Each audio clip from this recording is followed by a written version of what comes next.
You may know Groundhog Day is tomorrow, February 2nd, and our Josephine Saige has some background on the annual tradition and some insight on whether Punxsutawney Phil foresees more winter or an early spring. Josephine, what can you tell us?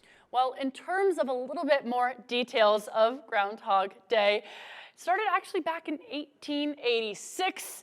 Generally, Punxsutawney Phil sees his shadow, and that means winter continues for 6 more weeks. Or he doesn't see his shadow and spring arrives early. Now, this actually is quite historical in terms of a badger actually being a forecasting animal in a lot of the German areas, but of course that's shifted just a little bit to be one of our annual traditions. About 40,000 people attend. However, in these past years, out of 137 of these predictions, Punxsutawney does, only 107 of them, a winter has been predicted, and 20 out of 137 means an early spring. Now, I do want to talk about, speaking of tomorrow, and if Punxsutawney will see his shadow, has it or will it be accurate? Actually, he only has a 39% accuracy since that 1886 year. Historically, this actually correlates along with those El Nino years, and guess what? We are actually expecting an El Nino year this year. That usually means a pretty cool early winter, considering what we were feeling around that Thanksgiving time. It's kind of in line with that.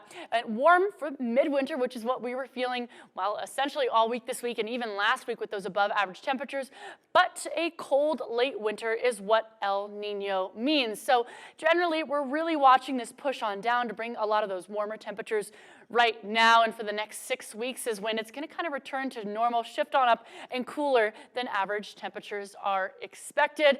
But mind you, Punxsutawney doesn't know too much in terms of how that pattern works. So as we look into tomorrow, in terms of our Pennsylvania cloud forecast, that shadow forecast for him, it doesn't really appear that there is much sunshine out for him to be able to see his shadow. But then again, I guess we'll see when Punxsutawney Phil pops on up tomorrow morning if we've got 6 more weeks of winter or if there's an early spring in our books.